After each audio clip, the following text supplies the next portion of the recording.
Al-Azhar. I got mad love for him, but Uh, so like I ain't mean to cut obviously, you off.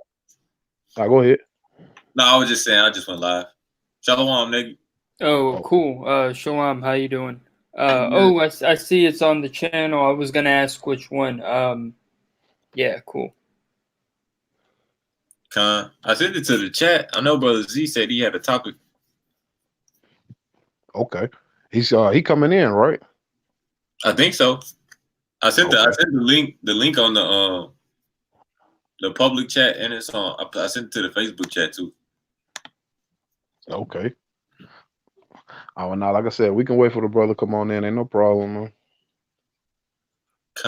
But no, like you said you was going through some myths, some myths. I mean, well, yeah, just more or less the ones that dominate Israel. Like, Con, I'm just gonna say this. I'm just gonna say this out loud. And I'm not. This ain't about no boasting, no bragging. But y'all didn't catch what happened the other day when Sakara came on. He flat out said, with 100%, like with 100% boldness, he said the Northern Kingdom would be gone during Isaiah, like when Isaiah, the third chapter, when he was prophesying against the daughters of Israel. Sakari literally said that the Northern Kingdom was gone. And I'm like, dude, no. Like, that's false, bro. And that's, like I said, it's not to call them out or embarrass them, but that's just one of these myths that dominate Israel, bro. And today, what we're going to do, man, we're going to look at these scriptures. We're going to evaluate. We're going to show that the whole northern, I'm just going to say this, the whole northern captivity of the northern kingdom, it's being made out to be more than what it is. Like, I'm going to give y'all an example. Have you ever noticed anytime you try to look into like some Assyrian history, like they always paint these people out like they was the meanest and most vicious, and all they did was kill Israelites. But the truth is, the Torah don't say that. And from like that myth, you got a whole lot of people running around and they're saying, well, we're the Israelites because the Israelites was took off to this place. But I have yet to find anybody who's claiming our heritage who can acknowledge the fact that we would have fled from the Chaldeans and fled into Africa. I have not seen nobody come to that yet. So let's see, brother Z, what topic you got, bro? Oh, you said I was just reading the Dead Sea. Hold on, I can find the Dead Sea Scrolls real quick. Hold on, because I was reading where hold on, let me see. Um, hold on.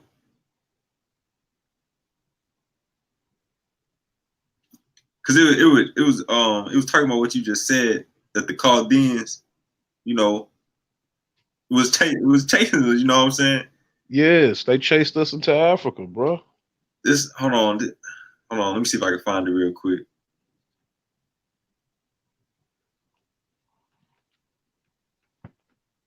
Like that's like it's recorded in the Torah, like in a few different places. I'm just gonna say this. I'm gonna throw this out here to y'all, man. The Torah is upright and correct, but if you're thinking of some like time scale, as far as when you look at these prophetic books, especially starting at Isaiah from Malachi, if you're looking at thinking that each book represents the time frame, you're off. It does not work like it. And we're gonna prove that today with the scriptures. We're gonna prove that's false. Because I said it in a few videos. I don't like me personally, I don't adhere to minor or major prophets. Like that don't exist to me because that ain't wrote in the Torah. The prophets are the prophets, period. And with that label, minor and major, it makes you think a certain way. But if you got a topic, bro, go ahead. Let me pull these scriptures real fast. No, I think this what this hold on this the Dead Sea Scrolls, this 1 QP, I think it's Habakkuk 2 collection 2. It says the interpretation of the word concerns the traitors in the last 6 days. There are violators of the covenant who will not believe when they hear all that is going to happen to the final generation from the mouth of the priest whom God has placed within the community to foretell the fulfillment of all the words of his servants, the prophets, by means of God, by means of whom God has declared all that is going to happen to his people, Yasharal. For see, I will mobilize the Chaldeans, a cruel and determined people. Its interpretation concerns the Kittim, who are a swift and powerful in battle to slay many in the kingdom. The Kittim, they will take possession of many countries. They will not believe in the precepts of God. They go across the earth to take possession of dwellings not theirs.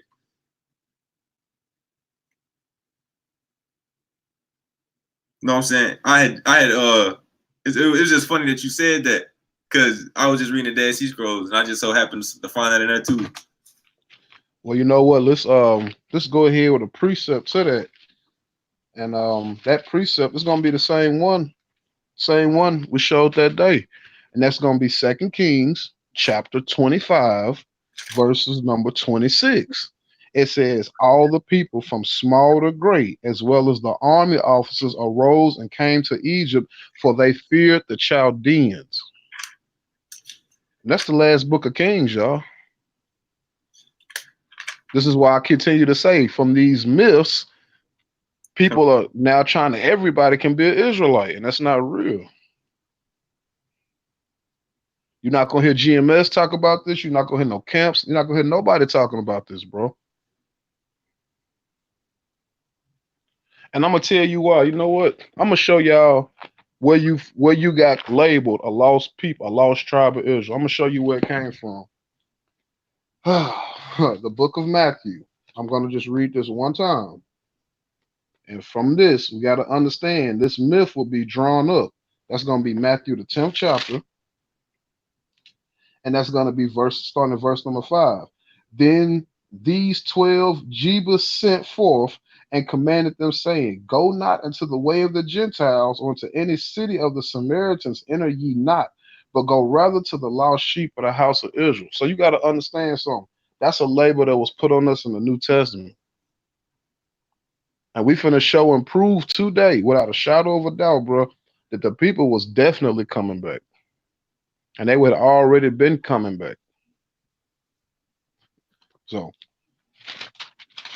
Z, you still here, bro? Shalom, guys. I was just sitting back listening. I want to say shalom to everybody on the panel, and then I'm just pretty much listening. As far as myself having a specific topic, I didn't, but there are some scriptures that I wanted to bring out. Okay, cool. Shalom, Mark. Gotcha. Okay. Well, I guess look, we'll just go ahead. We'll cover this first, and then we'll deal with Brother Z got and everybody else got some. Let's deal with this first. Hey Z, you do got your Torah with you though, right?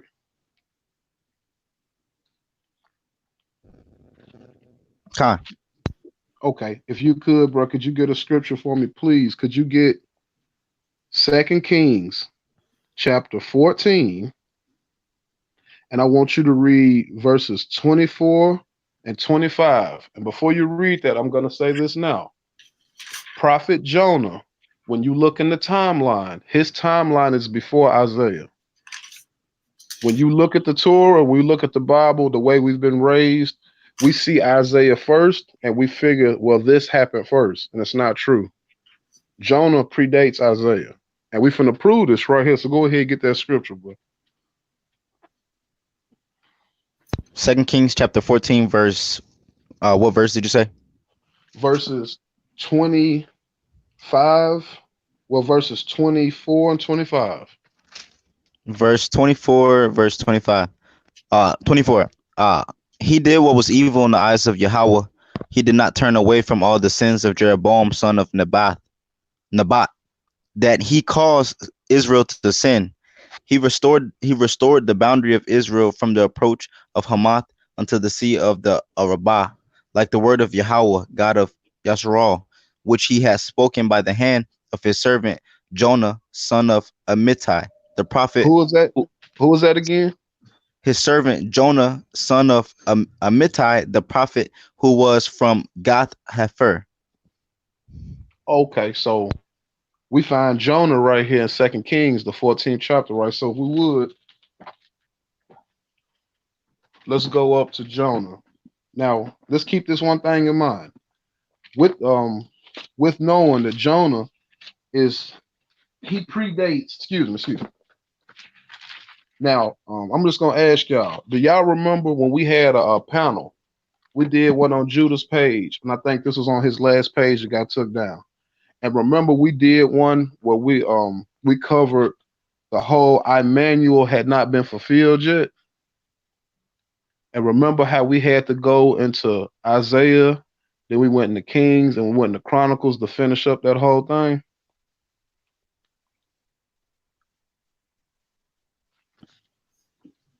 I remember going over Emmanuel. I don't remember the precept off the top of my head though.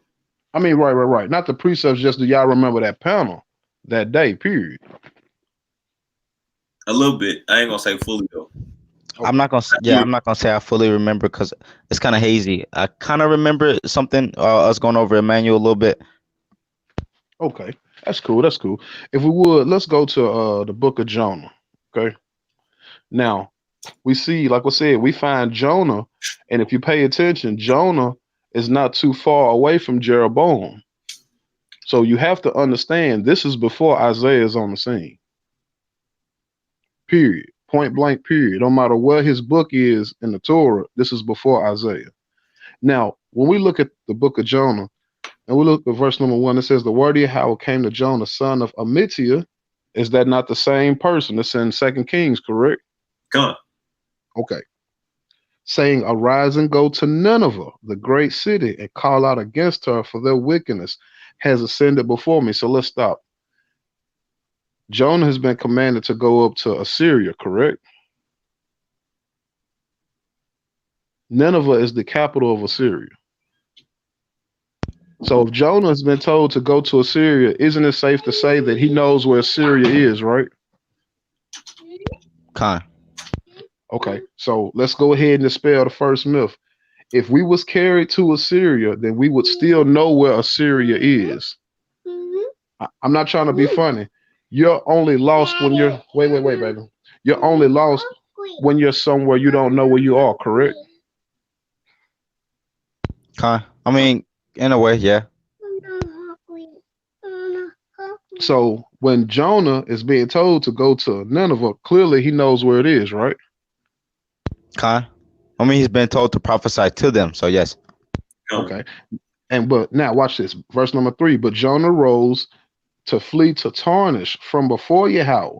So clearly he absolutely knew where Syria was because he went the opposite way, correct? Con. He was afraid. Okay, so first thing first, we just want to demonstrate we have one of our prophets is being told to go to Nineveh. So this Assyria, this ain't no weird, spooky place where we didn't know about. Let's jump over real quick. Let's leave Jonah. And if we would go to Nahum, please.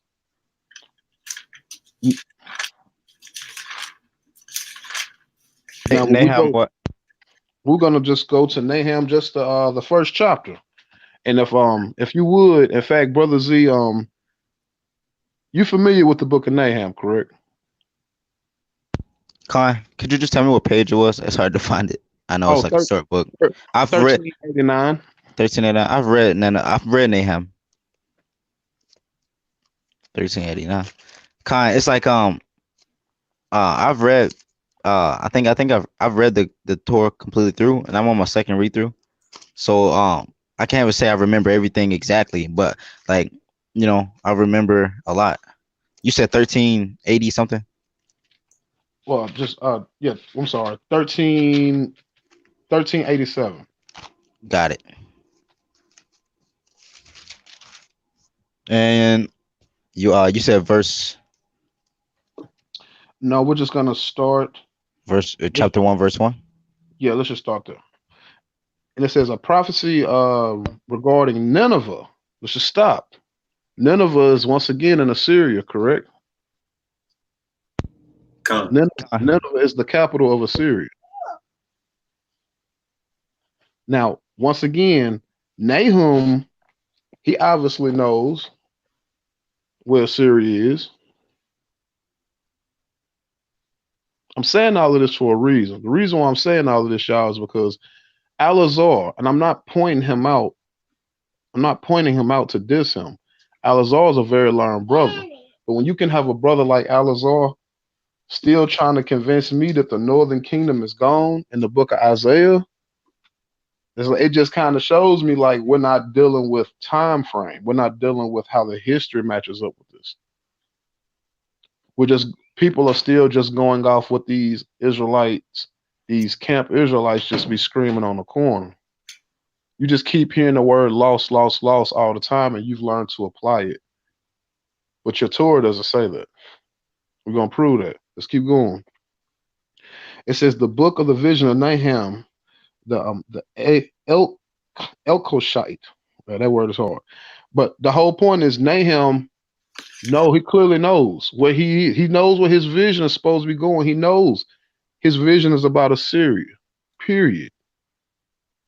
The point that I'm illustrating is that if we were taken to Assyria, we could only be lost if we did not know how to get back. We can only be lost if you don't know this place. Yet we have two prophets who have been recorded to go there. Let's go to the book of Isaiah, the 7th chapter. If somebody would read, if you would, man, read Isaiah, the 7th chapter. You can start at verse number 1. Because this, Isaiah, the 7th chapter, this is actually when it starts.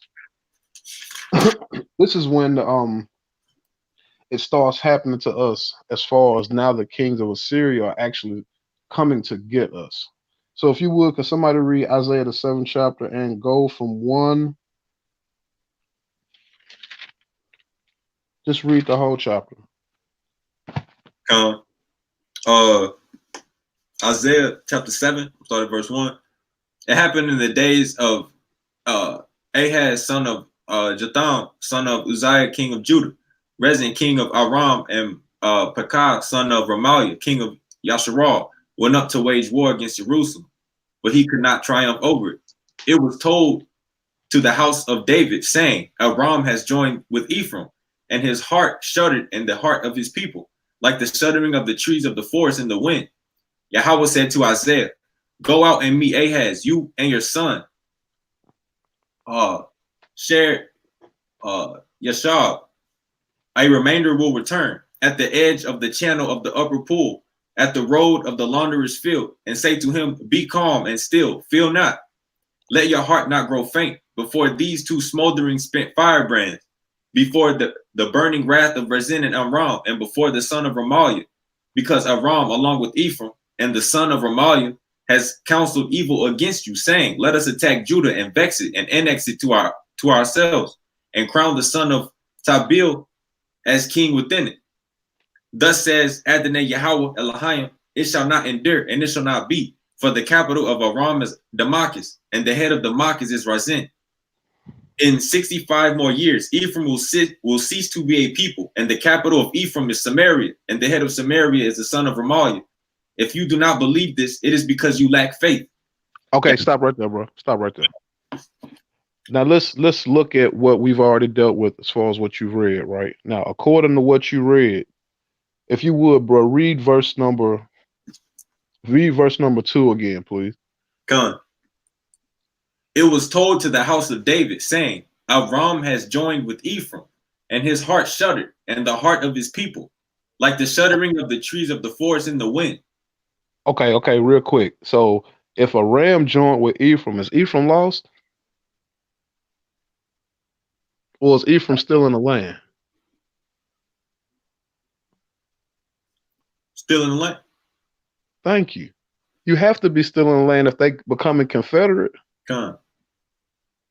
So Isaiah 7 is clearly letting you know the northern kingdoms are still there.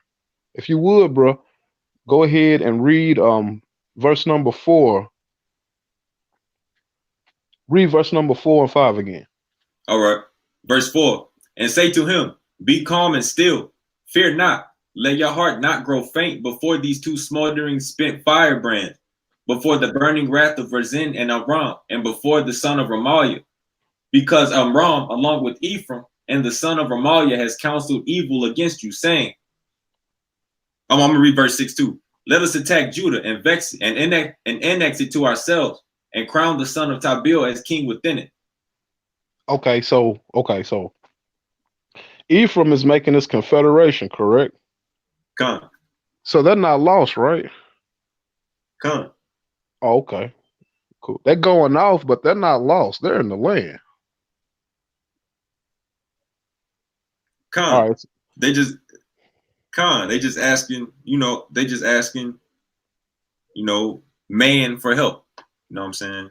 Facts. If you will, go ahead and read verse number 7, bro. Verse 7. Thus said my Adonai Yahweh Elohim, it shall not endure and it shall not be. Go ahead to 8. 8. For the capital of Amram is Damascus, and the head of Damascus is Razin. In 65 more years, Ephraim will cease to be a people.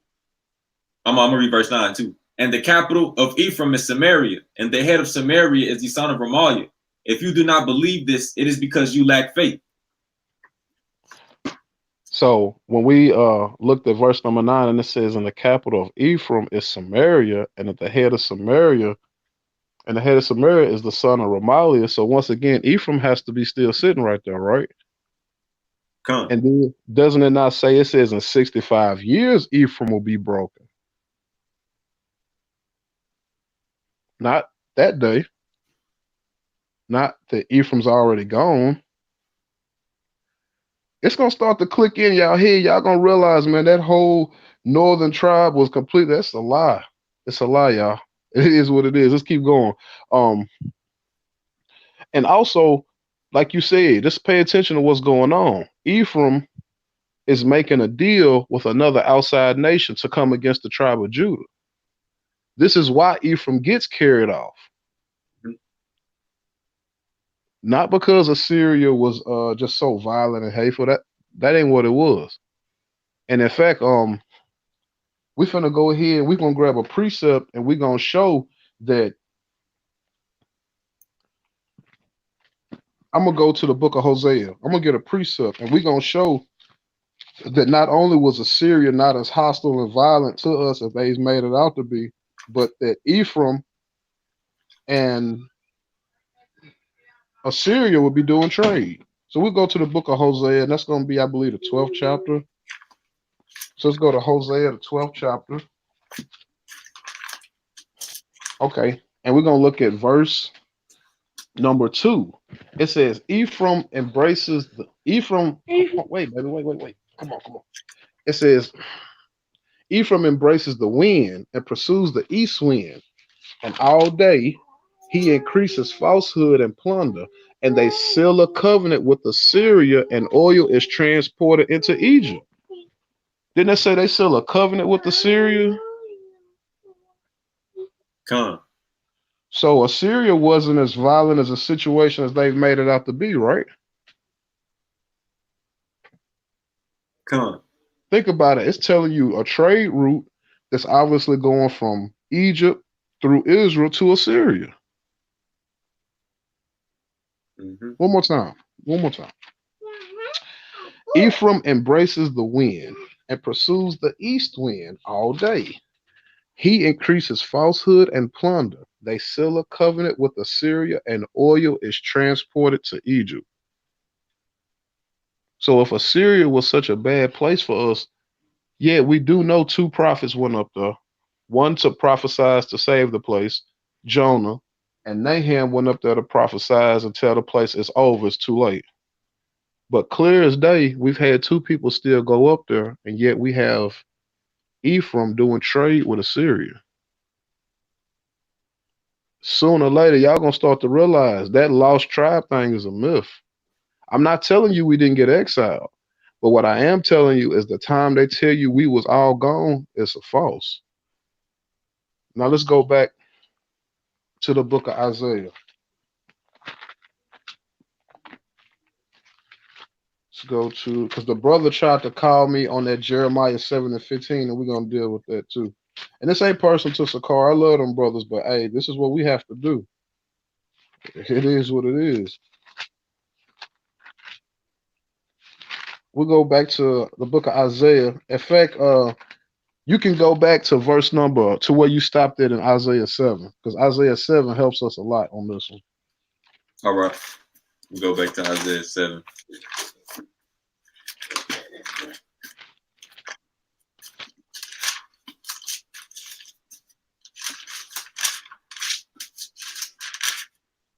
All right. I think I stopped there. I stopped at verse 10, didn't I? I believe, Yeah, I stopped at verse 10. yeah. Verse 10. Yahweh spoke further to Ahaz, saying, request a sign for yourself from Yahweh your God. Request it in the depths or high above. But Ahaz said, I will not request it. I will not test Yahweh. Isaiah responded, hear now, O house of David. Is it not enough for you that you scorn human prophets, that you scorn even my God? Therefore, my Adonai himself will give you a sign. Behold, the maiden will become pregnant and bear a son, and she will name him Emmanuel. Verse 15. Okay. Oh. No, in fact, I'm sorry. Keep going. I'm sorry. All right. Verse 15. He will eat cream and honey as soon as he knows to abhor evil and choose good. For before the child will know to abhor evil and choose good, the land of the two kings whom you fear will be abandoned. Shall I stop or keep going? No, just finish out the whole chapter. All right. Verse 17. Later, Yahweh will bring upon you and upon your people and upon your father's family days such as have not come since the day Ephraim turned away from Judah, the king of Assyria's invasion. It shall be on that day that Yahweh will whistle to the fly that is at the far end of Egypt's rivers, and to the bee that is in the land of Assyria. They will come, and all will encamp in the desolate valleys, in the crags of the rocks, and upon all the brushes and all the bushes. On that day, Adonai will shave with a large razor those who cross the Euphrates River with the king of Assyria. The head, the hair of the legs, and the beard as well will be destroyed. It shall be on that day that each man will raise a heifer and 2 sheep. But it shall be that from the abundant production of milk he will eat cream, and whoever is left in the midst of the land will eat cream and honey. It will happen on that day where there have been 1,000 vines worth 1,000 silver pieces. It will become thorns and weeds. One will be able to enter there only with arrows and a bow. For all the land will be thorns and weeds, but all the mountains that are hold with a hold, the fear of thorns and weeds will not come there, for they will be for the grazing of oxen and the roaming of sheep. Okay. Hey, I got one question for you though, bro. On verse number 18, notice it says, it shall be on that day. It didn't say it happened that particular day. This is a prophecy. Okay. Now remember, the prophecy was just related to us in verse number 7. It said it would take 65 years to completely exile these people. So this wouldn't happen over no 1 day or 1 week process. Okay. If we would, I'm gonna start in chapter number 8. It says, Yahweh said to me, take a large scroll and write in clear script, plunder, haste, and spoil quick, and I appointed trustworthy witnesses for myself, Uriah the Kohen and Zechariah the son of Jeberchiah, and I appointed the prophetess, and she conceived and bore a son. Yahweh said to me, name him Mahar Shalah Has plunder, hasten, spoil, quicken. For before the child knows how to say my father or my mother, the wealth of Damascus and the spoils of Samaria will be carried into Assyria. So that's letting you know that all of this is going to definitely start within the time this child is being born. Now, let's stop. And if we would, let's take a jump up. And when we jump up, let's go. We're gonna actually pass Isaiah 20, and let's go to Isaiah 28. Now, remember, now we just covered in Isaiah 7, Ephraim's sin at this particular time is becoming confederate with another nation to go against the tribe of Judah or the southern kingdom.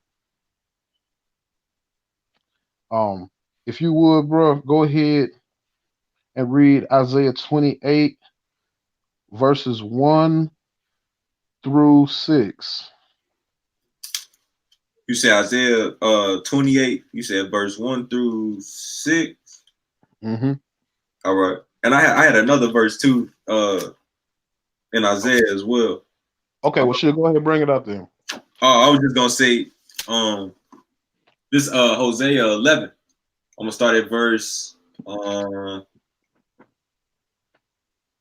actually I'm gonna start at verse 1. When Yasharal was a lad, I loved him, and since Egypt, I have been calling out to my son. As much as they called to them, so did they turn away from Salah. As much as they called to them, so did they turn away from them. They sacrificed to the Baalim and burnt incense to the idols. I sent a leader to Ephraim, who took them upon his arms, and they did not know that I healed them. With the cords of man, I drew them. With the bonds of love, I acted towards them like farmers who raised the yoke from upon their animals' jaws, and I provided food for them. He will not return to the land of Egypt. But now Assyria is his king. But they refuse to repent. The sword will alight upon his cities, and it will destroy and devour his villages because of their own designs. And yet my people waver about returning to me. And though they call them to the Supreme One, they are together and not exalting him. You know what I'm saying? So, you know what I'm saying? It said, but now Assyria is his king. You know what I'm saying? They made that covenant. You know what I'm saying? He trusted in man. Thank you, bro. Thank you. Now, with all of that said, like I said, before that even happened, we clearly understand that we knew our way to Assyria and we knew our way back. So I think they've kind of played with words. Kidnapped does not mean lost. We were being kidnapped by these people, and that had to do with a war. We're gonna get to that. So let me go back. I'm gonna go to Isaiah 28, and I'm gonna hit this 1 through 6. It says, woe to the crown of pride of Ephraim's drunkards, the delight of his glory and fading bosom. It is like a valley of oil upon the head of those battered by wine. Behold, my Adonai has a strong and powerful wind like the downpour of hail, a destructive tempest like the downpour of mighty surging waters. He will lay that crown on the ground with the hand. Trodden underfoot will be the crown and the pride of Ephraim's drunkards. And, excuse me. Salaki. Trodden underfoot will be the crown of the pride of Ephraim's drunkard, and the withering blossom. I want y'all to keep that in mind. The withering blossom. It says, the delight of his glory, that like the valley of oil upon his head, to be like the fig that ripens before the summer. As soon as the observer sees it, while it is yet in the hand, he swallows it. It says, on that day, Master Yahweh, Master Legions, will be the crown of delight and a datum of glory for the remnant of his people, and a spirit of judgment for who sits in judgment, and a source of strength for those who return from war to the gate. It says return from war. I just told y'all we was being kidnapped to help participate with the Assyrian King's war, and I covered that in that video called October 19th, where we show Salmanassar and Sargon are brothers, but they're at war with each other for the kingdom. And Sargon is coming to kidnap us so to help him fight, and Shalmaneser is recruiting Ashkenazim. We're gonna get back to that. I was actually gonna jump up into that Hosea, and I still am. If you would, Davion, could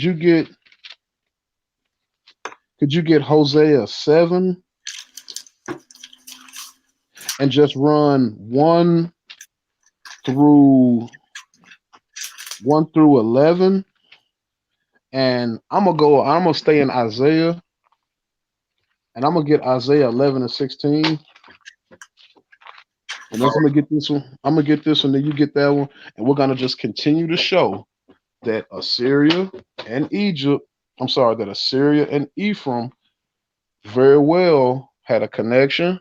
This scenario was not as violent as they've made it out in history, and also we knew our way back. So let's prove that. That's Isaiah 11 and 16. Wait, baby.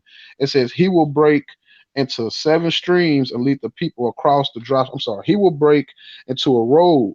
Jamming, stop, baby. There will be a road for the remnant of his people that remain from Assyria, as there was for Israel on the day they went up to the land of Egypt. So that guaranteed us a road there and back. So can you be lost and you know how to get back home? No. No, you can't. It's foolish. That mean you choosing not to go. Thank you. Salakia, bro. Goodness. Go ahead, read them. Get what you got, bro. Hosea 7, verse 1. You said 1 through 11, right? Yeah. All right. When I would have healed Israel, the iniquity of Ephraim became revealed, along with the evils of Samaria, for they have wrought falsehood. A thief comes, a gang spreads out outside. They do not say in their hearts that I remember all their evils. Now their deeds have surrounded them. They were before my face. With their evil, they gladdened the king, and with their falsehoods, officers. They are all adulterers, their passions burning like an oven fired by a baker. The insider rests from the kneading of the dough until its leavening. On the day of our king, the officers became ill from the heat of wine, and he withdrew his hand to be with scoffers. For they have prepared their heart with their ambush plot like an oven. All night their baker sleeps, and in the morning he burns like a blazing fire. They have all become heated like an oven, and they have devoured their judges. All their kings have fallen, yet no one among them calls out to me. Verse 8, Ephraim will be intermingled with the nations. Ephraim was like a cake that was not turned over. Strangers have consumed his strength, but he did not know. Also, old age was cast upon him, but he did not know. The glory of Israel was humbled before him, but they did not turn back to Yahweh their God, and they did not seek him despite all this. Ephraim was like a foolish dove with no understanding. They have called to Egypt. They have gone to Assyria. Hold on, I'm gonna read verse 12 too. When they go, I will spread my net over them. I will bring them down like the birds of the sky. I will afflict them as has been heard by their congregation. Okay. I'm gonna jump back into that Isaiah 28, and I'm gonna show you the one precept that connects, because Ephraim, I'm just gonna go and say it. Hosea lets you know Assyria was a mixed population because they was being invaded from the Neo Hittite, the Scythians, and the Crimeans. But long story short, there was a mixture going on in Assyria. And when Ephraim went up there, he started taking a lot of those women. And this is why Hosea is telling you, he said, Ephraim will be intermixed with the nations. Ephraim is like a cake not turned. Ephraim turned different color. Ephraim went up to chocolate color and came back chocolate, brown, and white. It is what it is, y'all. We're going to prove that. Isaiah 28, the precept that connects that is Isaiah 28, and it says, verse number 3, it says, trodden underfoot will be the crown of pride of Ephraim's drunkard and the withering blossom. Notice it said old age was cast upon him, and it calls him the withering blossom. And let's keep going. And it says, in the delight of glory, that is like the valley of oil upon his head, will be like the fig that ripens before the summer. As soon as an observer sees it, yet his hand he swallows it. So let's keep going. So Ephraim's done changed his look. You still in Hosea? Come. Okay, go to Hosea chapter number 5. Let's see. No, no. No, not chapter 5. Let's go to Hosea chapter number 9. Chapter 9. Yeah. Go ahead and hit 9 and just read the whole thing because it's not that long. All right. Hosea 9, verse 1. Rejoice not, Israel, like the exaltation of the peoples, for you have strayed from your God. You have loved the harlot's feet on all the slop, on all the stress the dang, I can't say this word, on all the threshing floors of grain. The threshing floor and wine pit will not provide food for them, and wine will betray them. They will not dwell in the land of Yahweh, but Ephraim will return to Egypt and eat unclean food in Assyria. They should not pour out wine. They should not pour out wine libations to Yahweh, for they will not be pleasing to him. Their sacrifices will be to them like the bread of mourners, of which all who partake are defiled. Rather, let their bread be for themselves. Let it not come to the temple of Yahweh. What will you do on the appointed day and on the day of Yahweh's feast? For behold, they have gone away because of plunder. Egypt will gather them in.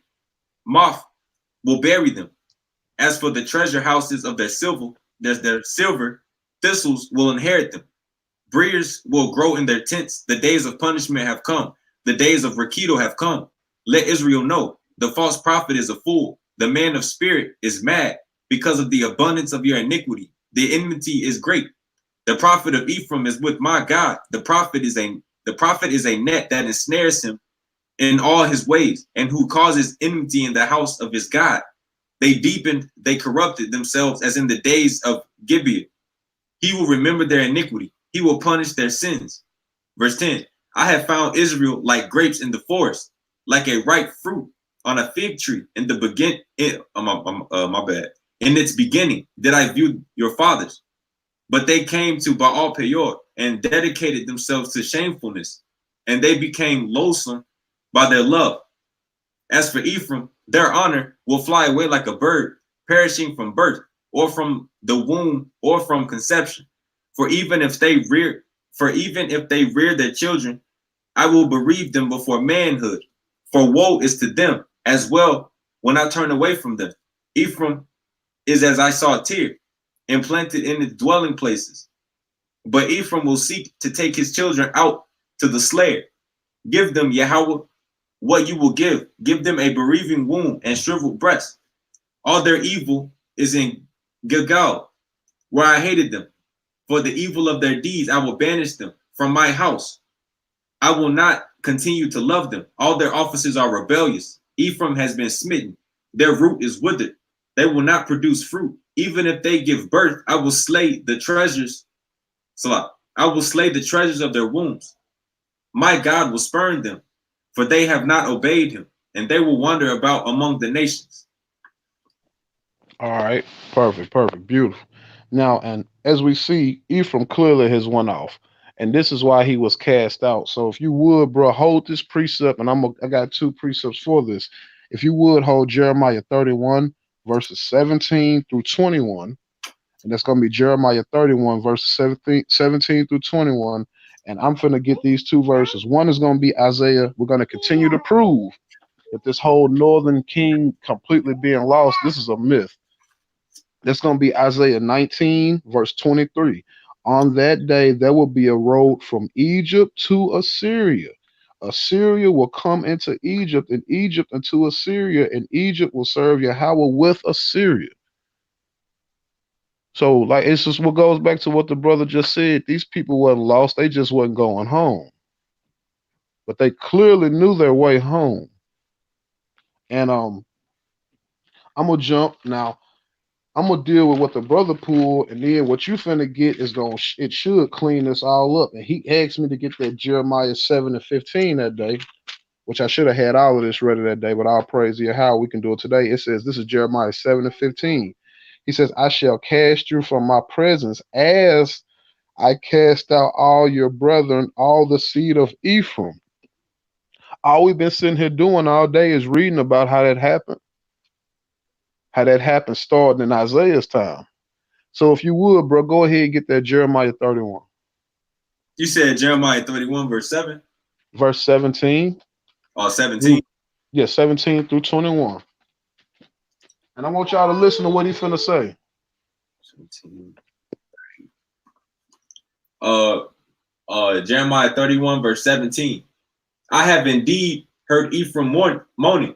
You have chastised me, and I have become chastened, like an untrained calf. Bring me back to you, and I shall return. For you are Yahweh, my God. For after my returning, I regret it, and after my being made aware of my sinfulness, I slapped my thigh in anguish. I was ashamed and also humiliated, for I bore the disgrace of my youth. Is Ephraim my favorite son or a delightful child, that whenever I speak of him, I remember him more and more? Therefore, my inner self yearns for him. I will surely take pity on him. The word of Yahweh. You said go down to 21, right? Yeah, 17 to 21. All right. Make road markers for yourself. Set up landmarks for yourself. Set the thoughts of your heart upon the road and the route that you are walking. Return, O maiden of Israel. Return to these cities of yours. How long will you slip away, O wayward daughter? For Yahweh has created something new in the Whoa, world. whoa, whoa, whoa, whoa, whoa, whoa, whoa, whoa. Did you just say return to the cities of yours? Come. Okay, so they still lost, right? No. I told y'all sooner or later you're gonna start to realize, man, that stuff was a myth. Read that again, bro. It says, verse 20. I'm gonna start from verse 20. Make road markers for yourself. Set up landmarks for yourself. Set the thoughts of your heart upon the road, the route that you are walking. Return, O maiden of Israel. Return to these cities of yours. Okay, whoa, whoa, whoa. Let me get a precept for that. Whoa, whoa, whoa. That's gonna be, and we just got this, and we're gonna get this again. That's gonna be Isaiah 11 and 16. There will be a road for the remnant of his people that will remain from Assyria, as there was for Israel in the day he went up from the land of Egypt. Can you read that one more time, bro? Come. Verse 20. Make road markers for yourself. Set up landmarks for yourself. Set the thoughts of your heart upon the road, the route that you are walking. Return, O maiden of Israel. Return to the cities of yours. Oh, okay, so they ain't lost this day. No. Oh, okay, cool. So let's go ahead and clean this all on up. Um, I'm gonna go to first. Let's go to Second Chronicles, and I'm gonna get the chapter 30. You get the chapter 34. You get chapter 34, and you get chapter 34, and you can go all the way down to verse number 10, and I'm gonna hit Second Chronicles chapter 30, and I'm gonna read this. You said, you said 2 Chronicles chapter 34. Yeah, hold that Second Chronicles chapter 34, verses 1 through 10, and I'm finna get a little bit out of 30 and 31. So this is gonna be Second Chronicles chapter 30. Hezekiah sent word to all of Israel and Judah, and he also wrote letters to Ephraim and Manasseh to come to the temple of Yahweh in Jerusalem to perform the Pasch offering to Yahweh, God of Israel. So let's jump up. I'm gonna jump up to first number 4. This matter was deemed proper by the king and all the congregation. They established the matter to make an announcement through all Israel from Beersheba to Dan to come to perform the Pasch offering unto Yahweh, God of Israel, and Jerusalem, because of the long time they had not done in accordance with what was written. Let me jump down.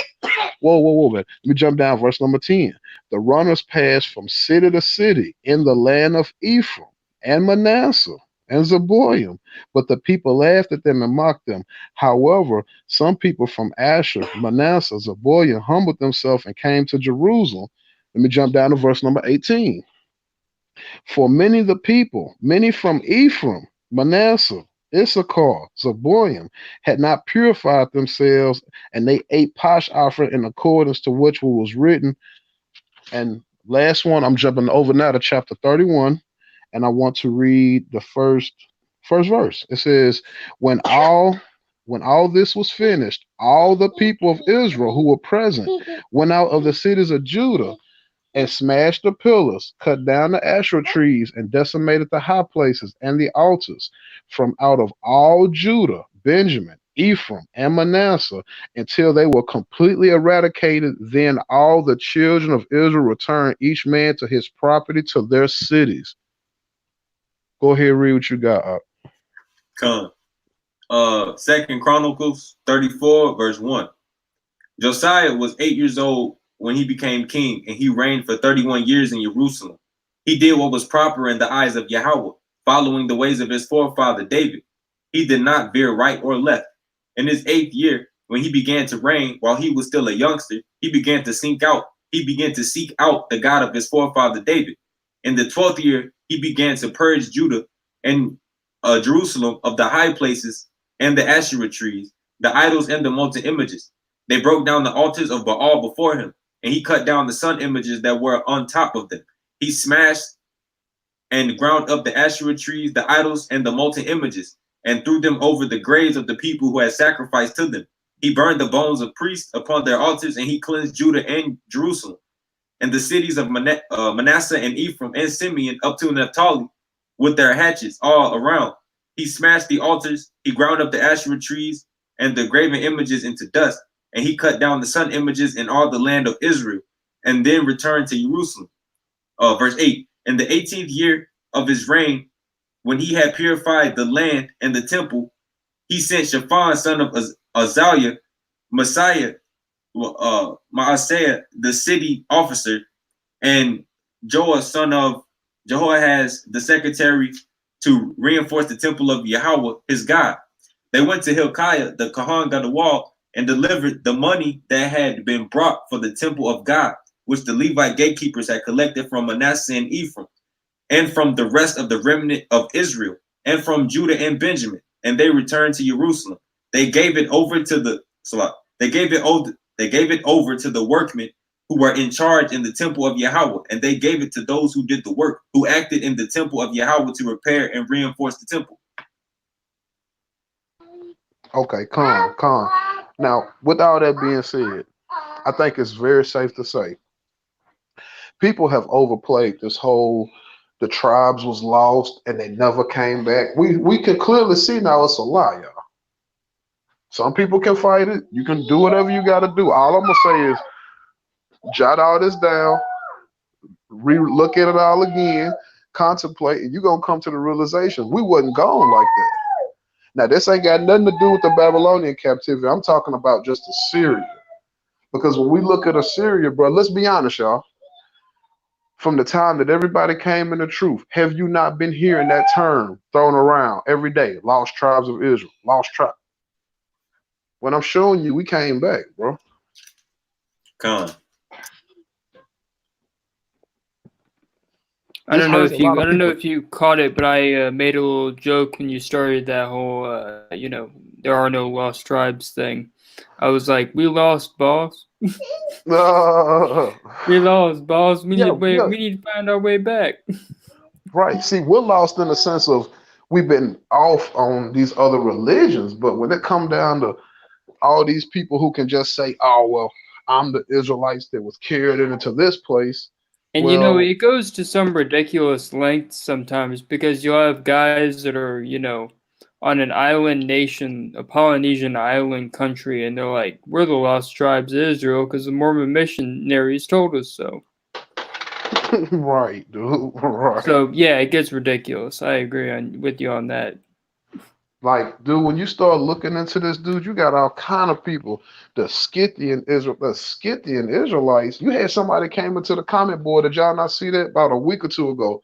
And said the Scythians are Israelites too. I'm like, no, they're not, bro. That's Ashkenazi. Ain't no easy way to say that. That's Ashkenazi, bro. I didn't see that, but yeah, that sounds kind of crazy. Scythians are Greeks, right? They're Japhet. They're definitely Japhet, but they're Ashkenazi though. Oh, okay. Now that makes sense. I've heard Japhet mentioned as being white people, but yeah, it's. Oh, yo, that's what I want to ask. Oh, Vanya, is because when I was reading in the Dead Sea Rose, it said that the Chaldeans were the Katim. Is that right? Well, they was what? Then they said that they was Katim, and I was like, I don't know. It said, foresee I will mobilize the Chaldeans, the poor and determined people. Its interpretation concerns Katim. I'm about to look into that one. My study showed me the Chaldeans, like Scythians, would be the army for the Chaldeans. I'm gonna jump off, guys. I'll catch you guys next time I do catch you. All right, Shalom for now. But yeah, I would have to look into that though, bro. But like I like to say, that's my portion, bro. As far as just showing by the scriptures, bro, we wasn't lost the way people are talking, bro. Like, and it's crazy. Like I said, the brothers learned this. Elazar will come on and literally said in Isaiah 3 that all the northern kingdom was already gone. And then also too, it's like, you know what I'm saying? You know, like, so, you know, they like, you know what I'm saying? They lost the, you know, like the identity, like the mind, you know what I'm saying? Cause like they, you know, they kept going to Assyria, you know what I'm saying? They, you know, that's that idolatry. You know, that's the first initial thing that when they messed up was that idolatry. Them asking man for help instead of Yahweh. Facts, bro.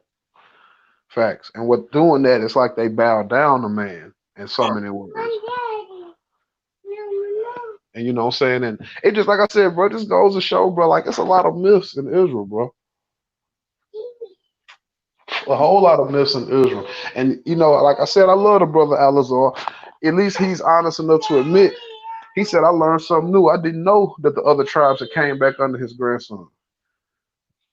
You know, that's a difference than somebody who just, oh, well, I don't know, so it's not true. Like it's been a whole lot of that going on here lately. And it'd be the Christian. Cause it's like, they be like, I don't know that, you know, if it ain't got nothing to do with, you know, with Jesus, then I don't want to hear it. You know what I'm saying? It's like, I don't want to think more than I have to now. I just want to, you know, be complacent with this idol in my heart and, you know what I'm saying? Just, you know, just not work the mind. Like, nah, bro, it don't work like that. So look, the next time somebody comes to you and say, lost tribes of Israel, man, I want you to walk them through all of this. Come on. And they go, like I said, man, when y'all start to contemplate on this, it might not be setting in just yet. But when you start to contemplate on this, you're going to realize, like, something ain't right. Like, something ain't right, especially with all these people claiming to be us. Because I'm going to tell y'all something. They history don't go no farther back than when all of this mix-up started in Assyria. In fact, have y'all not heard? I give you, this is scary, but one of the only people I actually heard say this was Lex. He's actually telling the truth. He said these people were not coming to no heritage to nothing till like 600-700 BC. Y'all do understand this is around the same time Assyria is falling to the Chaldeans. And I got plenty of receipts. I got the whole Assyrians king list. And I can show you where two of the sons are going to war with each other. And one son is coming to kidnap us. That would be Sargon, Sennacherib, Tiglath-Pileser. They was coming to kidnap us, but the other side, the other sons, they was taking Ashkenazim and putting them in their army. And they would use them to come fight against us. Mm. But we had a different plan. We said, nah, we're going to run into Egypt. We ain't going to fight y'all at all. And then what, you know, what did it say in Jeremiah? It was like, if you truly, you know, you go to Egypt, even the death will reach your very door. Like, famine. It was death, sword, famine.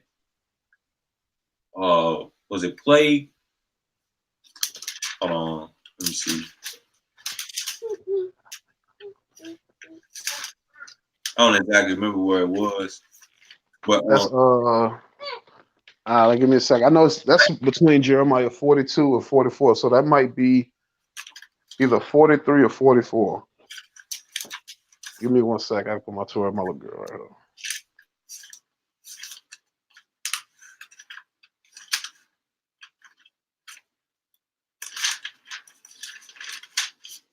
Oh, hello. Um. Oh, brother. Brother. Did you want to bring out the verses you had?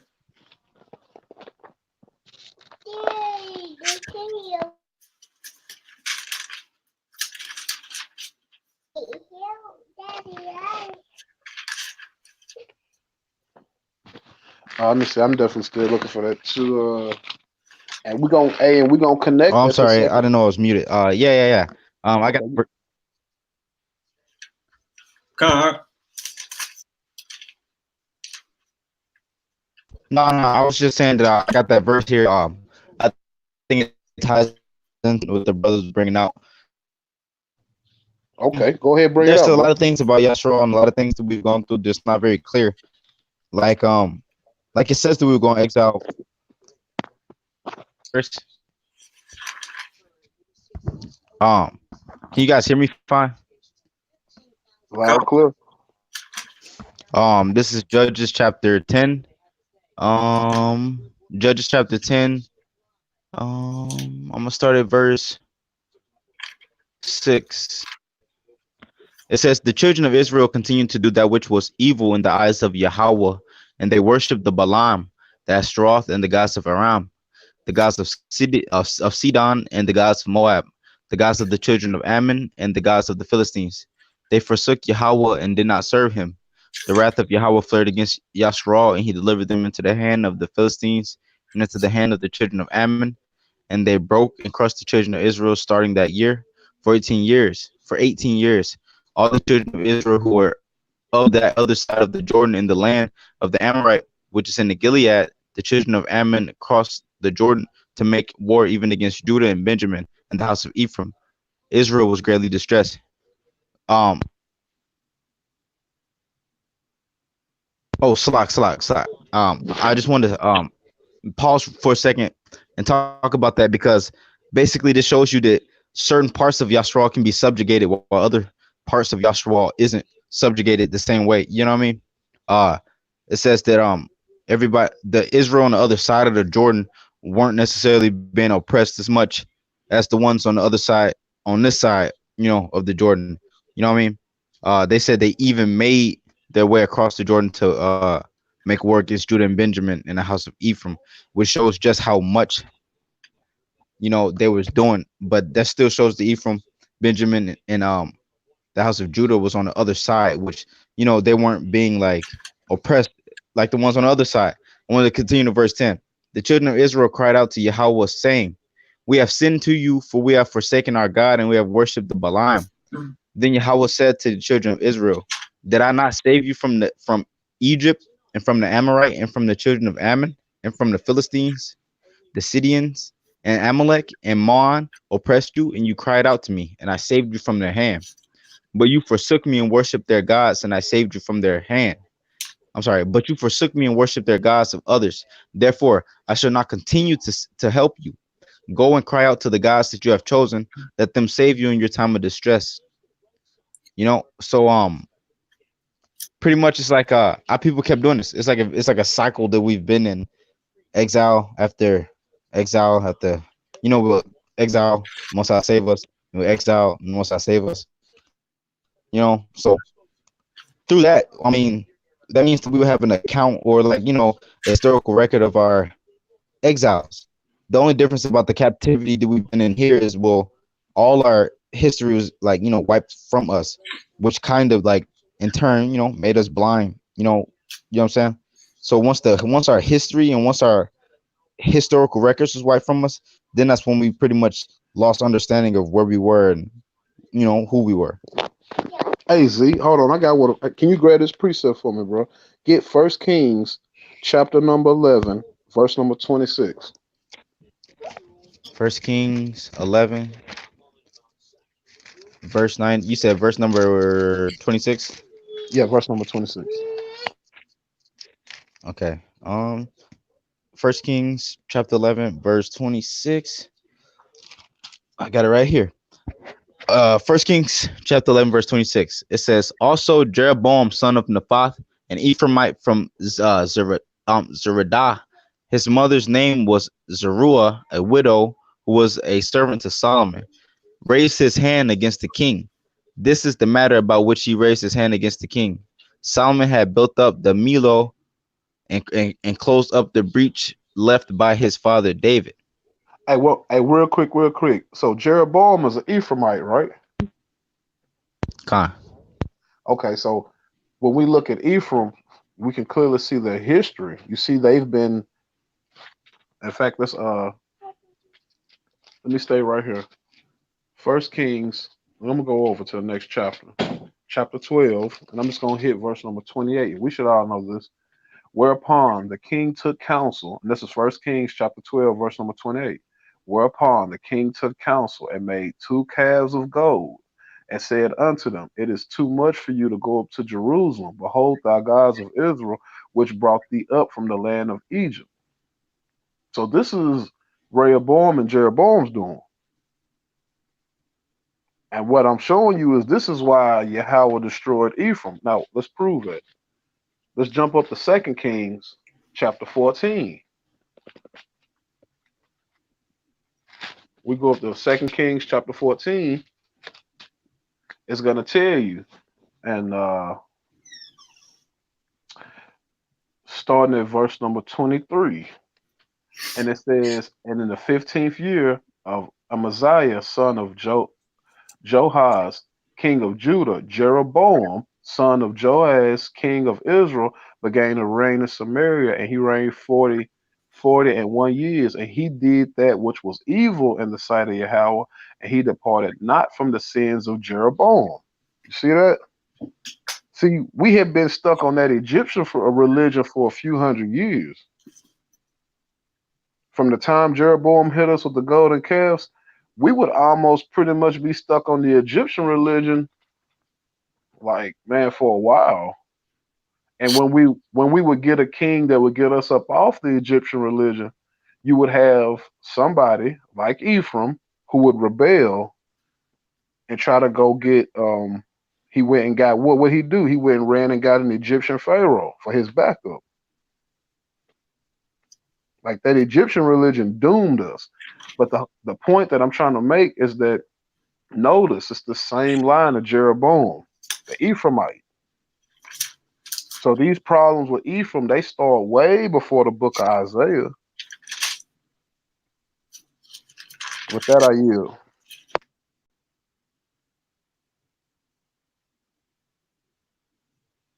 Khan. This what I was this I think it's Jeremiah 15. It's it was death, sword, famine, and captivity. I'm gonna read verse 1 down to I'm just gonna read it. Verse 1. Yahweh said to me, even if Moses and Samuel were to stand before me, I would have no desire for this people. Send them away from my presence and let them go. And if they tell you, where shall we go? Say to them, thus said Yahweh, whoever is destined for death to death, whoever for the sword to the sword, whoever for famine to famine, and whoever for captivity to captivity. I shall appoint over them 4 families of punishment, the word of Yahweh, the sword to kill, the dogs to drag off corpses, and the birds of the heavens and the animal of the earth to devour and destroy the corpses. I shall make them a horror for all the kingdoms of the earth, because of Manasseh, son of Hezekiah, king of Judah, for what he did in Jerusalem. Who will pity you, O Jerusalem, and who will shake his head for you, and who will turn aside to inquire after your welfare? You abandoned me, the word of Yahweh. You retreated. I shall stretch out my hand against you, and I shall destroy you. I am weary of relenting. I shall scatter them with a winnowing fork throughout the cities of the world. I bereaved and annihilated my people, but they did not turn back from their ways. So basically, you know what I'm saying? They always, you know what I'm saying, turn away from Yahweh. They always seek another nation for help. You know what I'm saying? Or you know, they just place them, they turn to the idols of the other nations, or they turn to the ways of the other nations. You know what I'm saying? Facts, bro. And if you pay attention, what you just read, bro, that caused our slavery. That caused our slavery, bro. Because he clearly said, and you know, that's something, if y'all was listening that day, You notice how Deacon the card, he got me out. He tried to get me off it real quick because it's just a hard truth. A lot of us don't want to deal with, bro. We abandoned the covenant. Did nobody steal it from us? The people who got the covenant today, they got the covenant today because they would have been in Assyria at that time. And we and I was go just ahead, bro. oh no, go ahead. My bad. I was thinking out loud. No, I was gonna say just really look at like it's a hard to deal with, but I really want y'all really read Jeremiah 42, 43, 44, and read Second Chronicles 36. You're gonna realize we abandoned the covenant. Because in fact, let me get this. Cause I put my Torah down. I'm gonna go to I'm gonna use my KJV real quick. When you go to Jeremiah 44 and you read excuse me. When you go to Jeremiah 44 and you read like verses number 14, 15, 16, it's a state of mind. Okay. Because remember, we had been on the Egyptian religion for so long dealing with Jeroboam and his line. Think about it, y'all. We had been on Egyptian religion for a while. Come. And when you go to Jeremiah 44 and you look at verses like starting at 14, so none of the remnant of Judah, which are gone into the land of Egypt to sojourn there, shall escape, or the remain, or they should return to the land of Judah, till they have the desire to return to dwell there, for none shall return, but shall escape. Then all the men which knew their wives had burned incense to other gods, and all the women that stood by a great multitude, even all the people that dwelt in the land of Egypt. Pathros answered Jeremiah, saying, as for the word that thou hast spoken to us in the name of Yahweh, we will not hearken. I just told y'all, we abandoned the covenant. Did nobody steal the covenant? We abandoned the covenant, and I just told y'all, Ashkenazi would be in the army in Assyria. When we abandoned the covenant, they embraced it. This is just facts, y'all. Come on, what is saying? Almost. Hold on, let me go to it real quick. What's that? Almost. Hold on, give me 1 second. One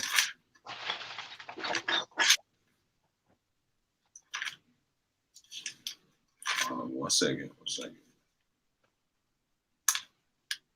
And I'm just gonna say, bro, that's when I see people like Chris, all these niggas, bro, and they be trying to put you back on Kemet and shit, dude. You don't know how mad that makes me, bro, because I look at this tour and I realize we got destroyed because of that Egyptian religion, bro. No, but that's the thing though. It's like you purposely trying to destroy our people or turn our people away from our heritage. You know what I'm saying? So he just causing like confusion. Cause like just think about it, like somebody that just get into the truth and they hear the craziness that this dude talking, they're not gonna know right off the bat because they just getting into the truth. You know what I'm saying? I got a good verse. Brother, did you get to Hosea? Oh yeah, we already hit Hosea, but if you got something, go ahead with it, bro. Did you already read Hosea 8? We just whatever you got, bring it back out, bro. Nah, Hosea chapter 7, verse 13. Woe to them, for they have moved away from me. Plunder upon them, for they have rebelled against me. I will redeem them, but they have spoken lies about me. They did not cry out to me in their hearts when they wailed on their beds. They gathered together for grain and wine, yet they turn away from me. As for me, I afflicted them and I strengthened their arms, but they think evil of me. They turn, but not to the one above. They are like a deceptive bow. The officers will fall by the sword because of the fury of their tongues. This was their desolation in the land of Egypt. So that substantiates exactly what the brothers are saying. Facts, bro. Because we had that Egyptian state of mind.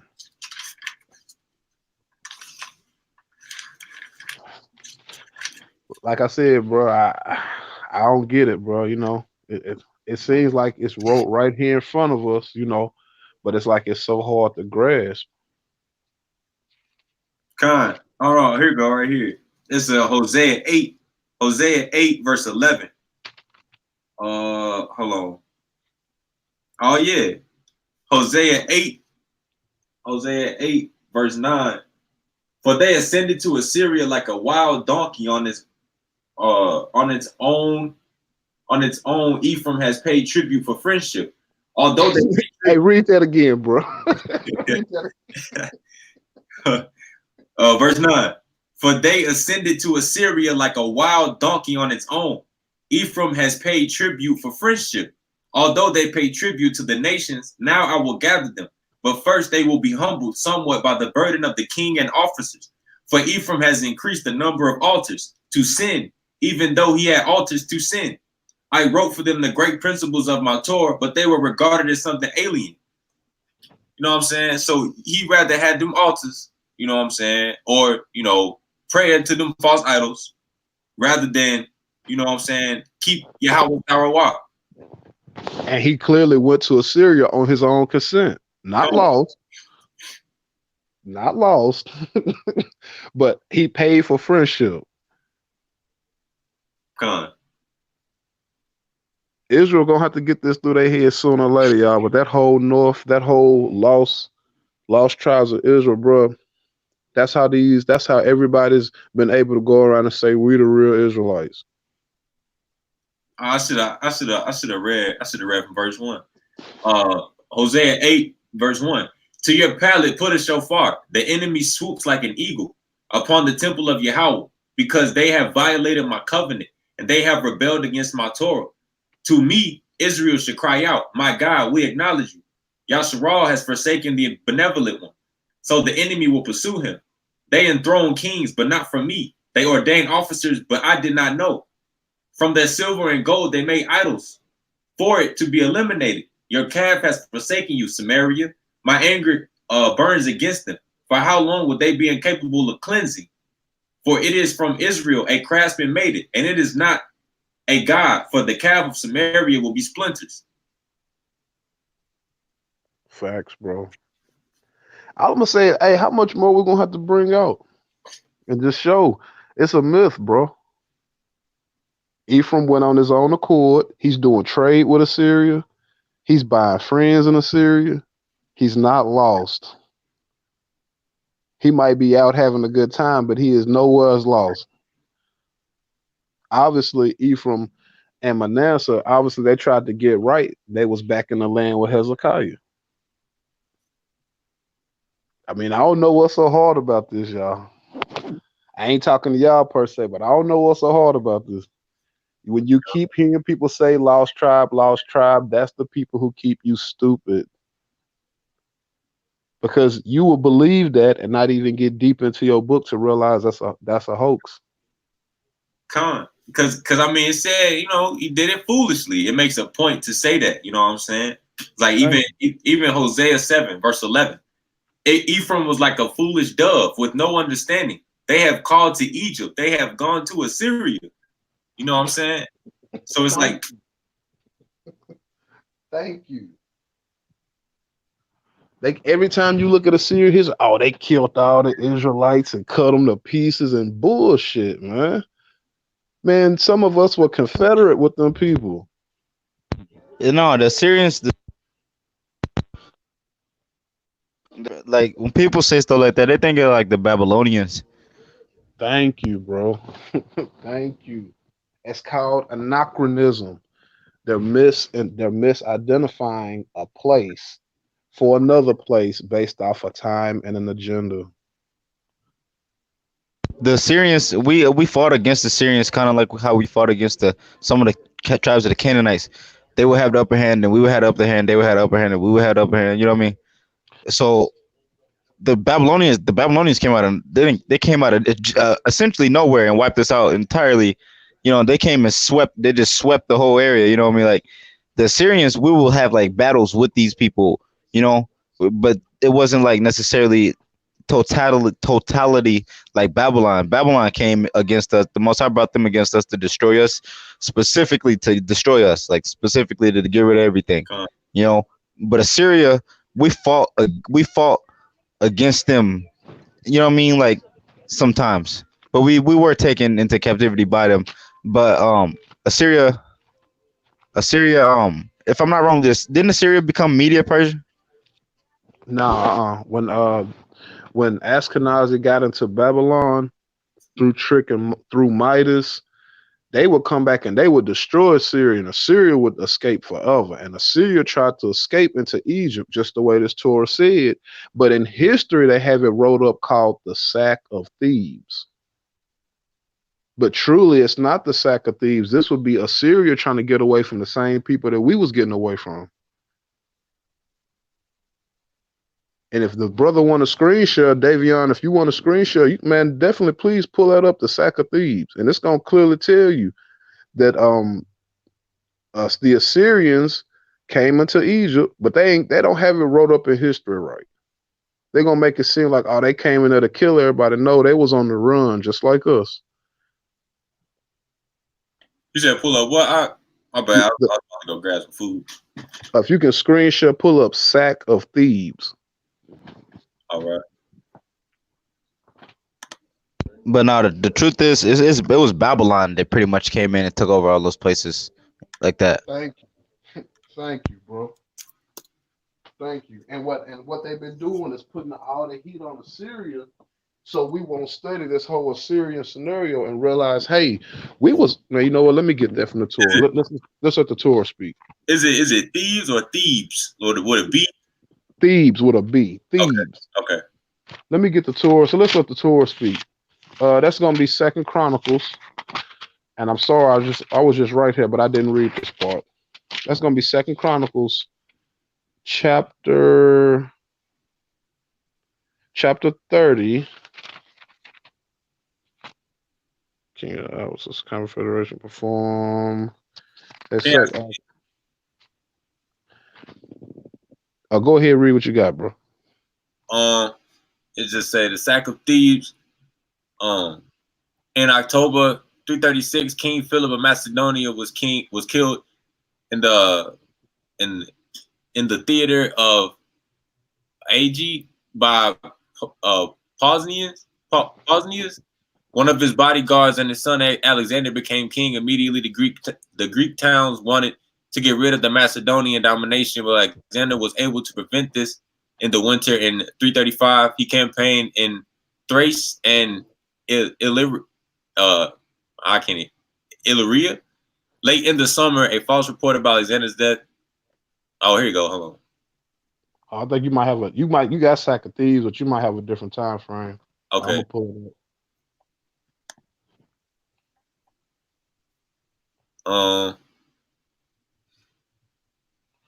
Okay, I got Sack of Thebes. When I pull mine up, I'm just pulling it right up on Wikipedia. It says Sack of Thebes took place in 663 BC in the city of Thebes at the hands of the Neo-Assyrian Empire under King Ashurbanipal.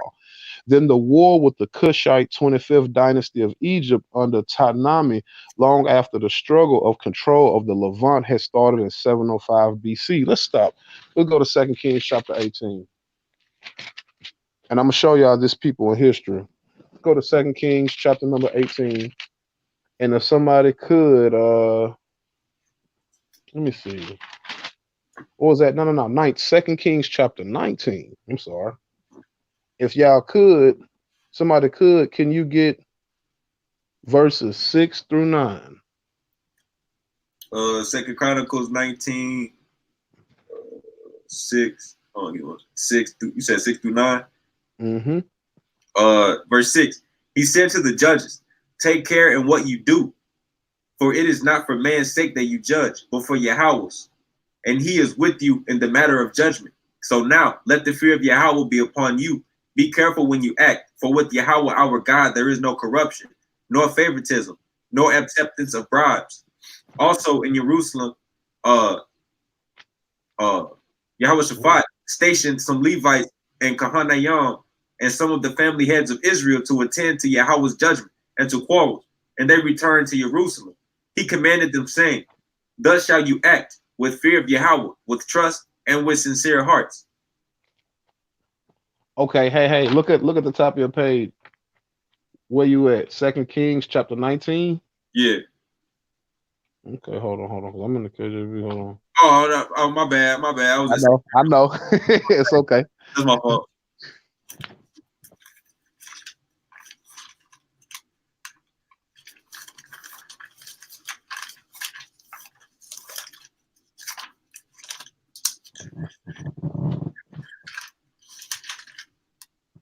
And you said what was the chapter again? Second Kings chapter 19, verse number 6 through 9. Cool.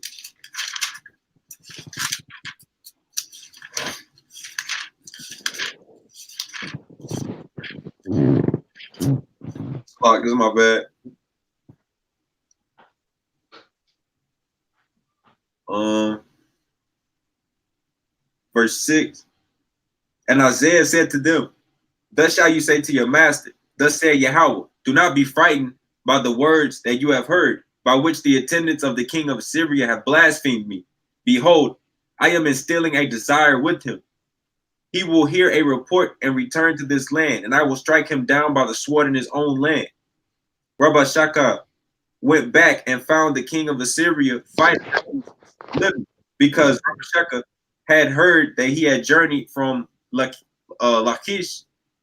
Then Sennacherib heard a report about Terahaka, the king of Cush, saying he has gone out to do battle against you.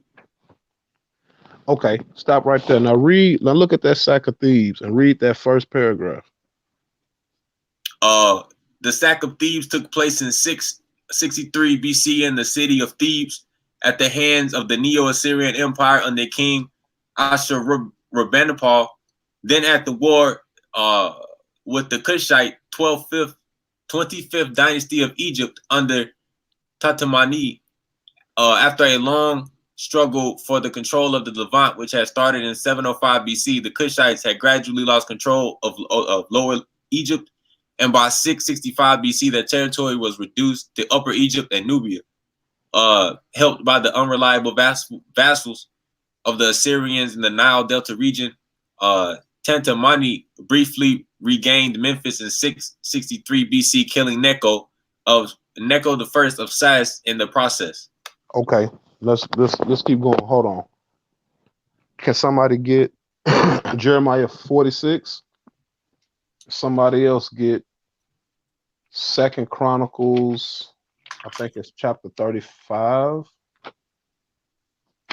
What was the first one?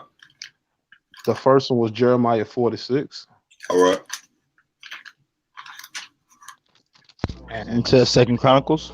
And Second Chronicles, I believe that's chapter number 35. Trying to get that, make sure myself.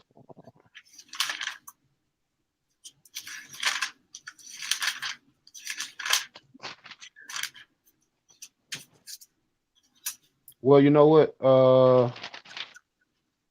35.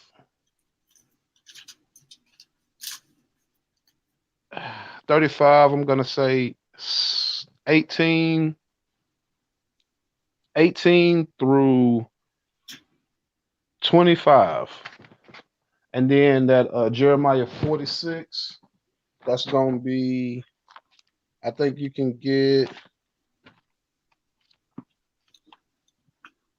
46, get 1 through 13.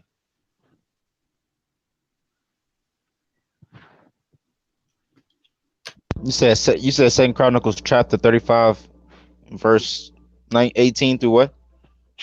Verse 18 through 25. You want me to read that now? Yeah, go ahead. Second Chronicles chapter 35, verse 18. Such a peace offering has not been celebrated since the days of Samuel the prophet. None of the kings of Israel performed like the peace offerings that Josiah did. Josiah did when the king. I'm sorry. Did with the Kohanim, the Levites, all of Judah and Yasharal were presented at the inhabitants of Jerusalem. And the inhabitants of Jerusalem. It was in the 18th year of Josiah's reign that this peace offering was performed. After all this, when Josiah had set up the temple, Necho, I don't know how you say that, Necho, Nicho. king of Egypt, Necho, king of Egypt, went. Necho, I'm sorry, king of Egypt, went up to wage war at the, what's it say, Karchemish, Karchemish on the Euphrates. The king and King Josiah went to confront him. Nico sent messengers to him, saying, "What is there between me and you, O king of Judah? Is this not against you that I'm sorry, it is not against you that I advance, but to the site of my war. And God has told me to hurry, refrain from provoking God who is with me, so that he does not destroy you." All right, Okay. continuing. So that's okay. I'm sorry. Keep going. You said the third, yeah. Um, but Josiah would not turn his attention away from him, but rather he disguised himself to go to war against him. He did not heed the words of Nico from God's mouth, and he came to make war in the valley of Megiddo. Megiddo. The archers shot at King Josiah. The king said to his servants, "Remove me, for I am gravely wounded." His servants moved him from his chariot and drove him into the second chariot, and they brought him to Jerusalem. He died and was buried in the graves of his forefathers. All of Judah and Jerusalem mourned over Josiah. Jeremiah lamented over Josiah. All the men and women singers mentioned Josiah in their lamentations until this day. They made these degrees a firm custom in Yasharal. I'm sorry, it says the yeah, digress. They made these digress a firm custom in Yasharal, and behold, they are inscribed in the Lamentations.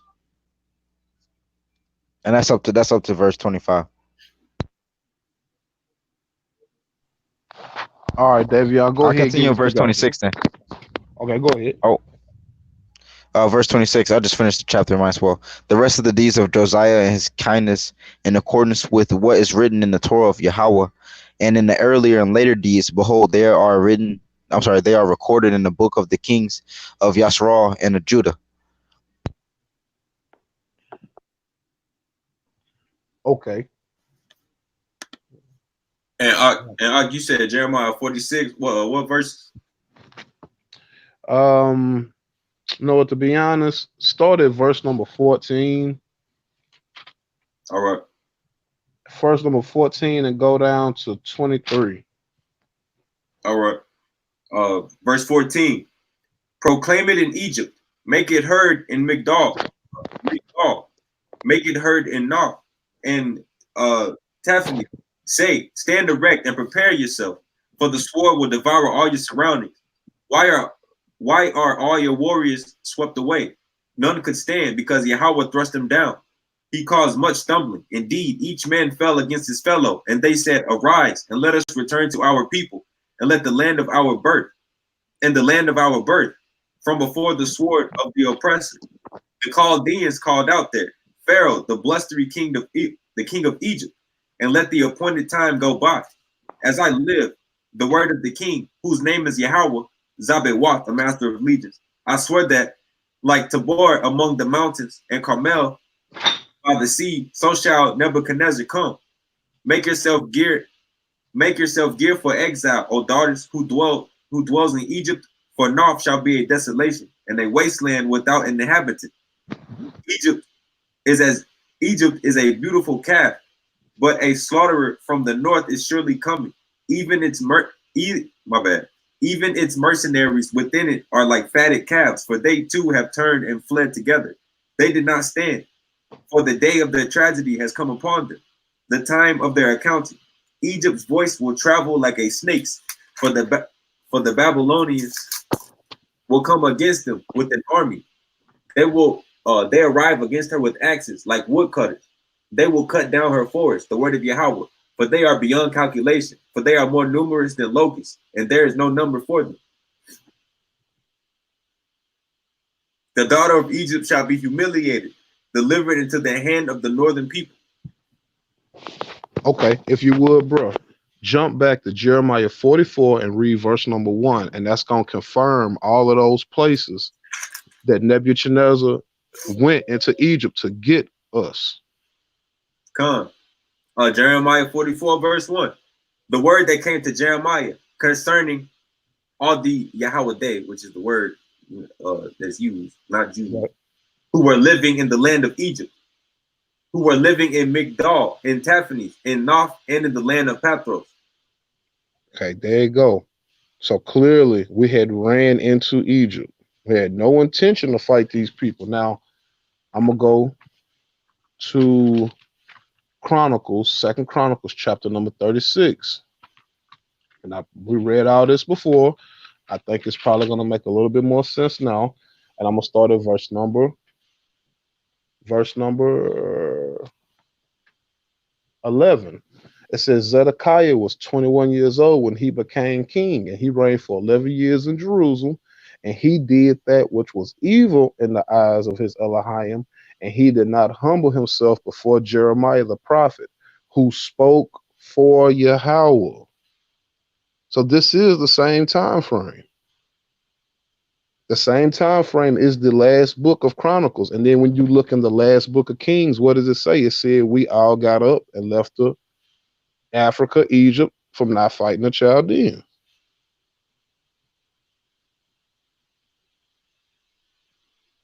Like I said, I know that seems a little bit off right now, but just let that sink in your mind. When you look in the book of Ezra and Nehemiah, that's going to be the only people recording the exiles from Babylon. But they never recorded the Queen of Heaven worship was ever coming out of Africa. It ain't, and I'm just gonna go and say it ain't in there. Nobody records that. So this is how me personally, I equivalate us to them curses. Very simple. Some of us was living in Africa, and then you had the ones who came back from Babylon. They would have started migrating to different places. But the Queen of Heaven worship was all during the time of Jeremiah. They did never come out of Africa. With that, I yield. It's a lot of myths going around Israel, y'all. But we stand on this Torah, and this Torah don't tell us all the rest of them myths. Z, did you want to bring out them verses, brother? I know you have some verses that you said you wanted to get up. Oh no, you guys keep going. I'm just looking up the Chaldeans. Come Did Jimmy? Oh yeah, we heard you. To be honest with that, bro, that's pretty much what I have on this topic, bro. But like I said, man, the burden of proof is on anybody else now. How you gonna call us lost? on. How you gonna say we was lost at that time? We was going off, yes. But when it comes down to being lost, we clearly know where we was. We knew how to get back. So when they say lost, I gotta understand what are they talking about? Because lost and destroyed are two different things. Destroyed is when you didn't had your name, your heritage, everything took away from you. When Daniel went to Babylon, did it say he could no longer speak his original language? No. It said he spoke his language and the language of the Chaldeans. When Daniel went to Babylon, wasn't he still keeping his customs? He prayed 3 times a day. He kept his diet. He prayed 3 times a day. He only ate poles. So which is like go ahead. I was just gonna say real quick, going to another land is not what make you lost.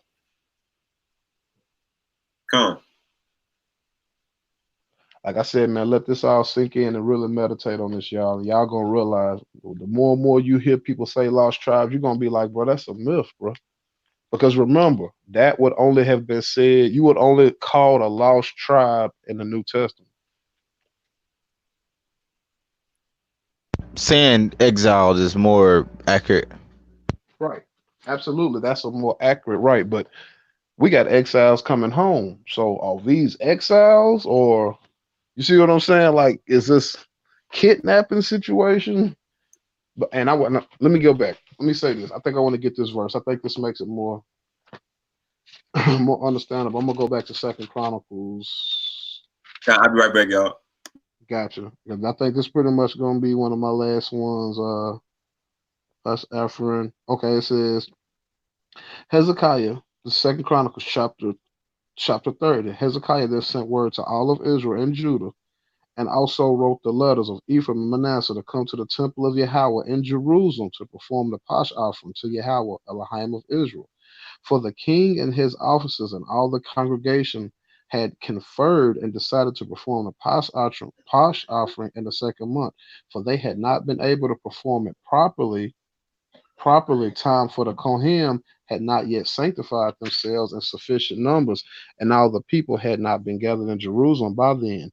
The matter was deemed proper by the king and all the congregation. Um, I'm sorry, let me just jump down to verse number 6. It says, the runners went out through all of Israel and Judah with the letters from the hand of the king and his leaders by the order of the king, saying, return to Yahweh, God of Abraham, Isaac, and Israel, and he will return the remnant of you that still remains from the hands of the king of Assyria. So once again, how was we lost if Hezekiah knew what we was? And he's telling you that people are coming back from the king of Assyria.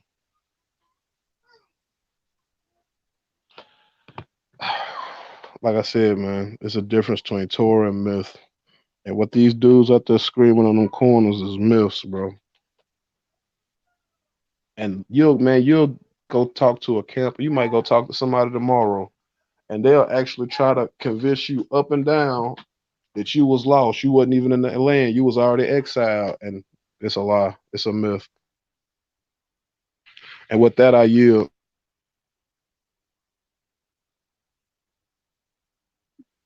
Con. I was gonna say, first of all, praise Yahweh, for allowing us to get together and do another live stream and to bring out truth. Any you brothers got any last verses you want to get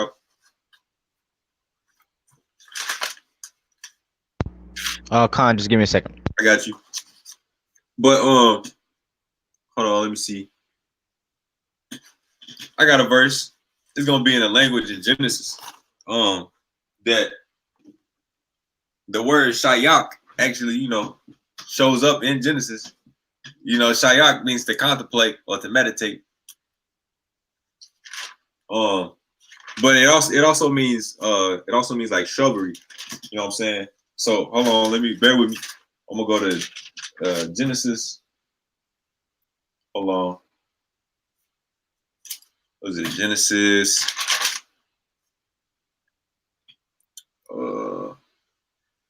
Genesis 2. Genesis 2, verse 5. It says, now all the trees of the field were not yet on the earth, and all the herb of the field had not yet sprouted, for Yahweh had not sent rain upon the earth, and there was no man to work the soil. Right? It says, wa chal en all shayak, which is the word used for shrubbery. It says shrubbery. As it says in verse 5, it says, now all the trees of the field were not yet on the earth, and the herb of the field. But it means shrubbery. Shayak also means, to meditate. It says ha shadah, which means field or soil. Taram, suspended or not yet. Yahaya, which means to be or to exist. So it was not yet. It did not yet exist. Ba'eratz, on earth. Wa'en, call all. Ashab, herb or grass. Ha shadah, of the field or soil. Taram, suspended or not yet, which means it didn't exist yet. Ya zamak, sprout or bear. Ket, for, let not. Ha matayar, rain upon. Yahweh, Elohim, God, angels, or the mighty ones. Al, upon. Ha eratz, the earth. Wa Adam, and mankind. Ayan, none. La ebad, to till or to work or to serve, concerning ha adamah, right? Ha adamah, remember, it means it also means mankind, but also means low degree, which is also the same word used for soil as well. So, like you said, it had not Yahweh had not yet sent the rain down, right? What's the rain? The rain is the teaching of the Torah. You know what I'm saying? There was no man to work the field or the soil in order, you know, to manifest the growth, you know what I'm saying? Because in order to, you know, for the manifestation to occur, you have to apply wisdom to the knowledge that you have, you know what I'm saying? So basically, what I'm saying is the rain is the teachings of the Torah, right? And man was put in the garden to work the garden, which is the hedged about mind, or the understanding, or the third degree, you know what I'm saying? So if you go to Deuteronomy 32 and see what Moses said, hold on, let me see.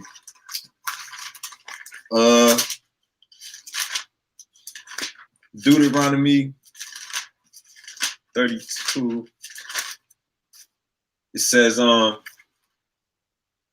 32, Deuteronomy 32, verse 2. May my teaching drop like the rain. May my utterance flow like the dew, like the storm winds upon vegetation, and like raindrops upon blades of grass. When I call out the name of Yahweh, ascribe greatness to our God. The rock, perfect is his work, for all his paths are justice. You know what I'm saying? So may my teaching drop like the rain. You know what I'm saying? So we can get in the language too. It's verse 2, Deuteronomy 32, verse 2. It's Yah Eraf, my drop or breakdown. You know what I'm saying? Ka Matar, like rain. La Kwake, my doctrine, instruction. Tazal, running water or flowing streams. Pour. Khatal, like dew. Amarath, my thoughts or speech. Ka, it says Ka Sha'ayaram, storm. Also means door or gate. Also means to think or thoughts. Also means tempest or tempestuous. Ale, upon, over. Dashe, greenery, herb, sprouting. Wa karabaya my bad, this is a long one. Wa karabaya bayam. And also means to reign or to increase or to be many or to be abundant. Ale, upon, over, ashab, grass or green or glisten. You know what I'm saying? So, you know, it's talking about the mind. You know, once you get the waters of the Tarawa, you start, you know, to be like a tree deeply rooted alongside brooks of water. You know what I'm saying? You know, and the you know, if we go back to, let me see, hold on. If we go back to, hold on, give me 1 second.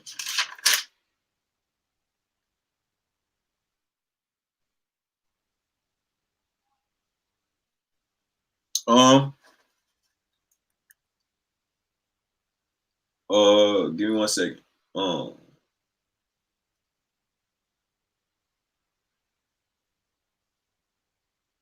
And it says, a river issues forth from Eden to water the garden, and from there it is divided and becomes 4 headwaters. The name of the first is Fayashawan, the one that encircles the whole land of the Havilah, or where the gold is.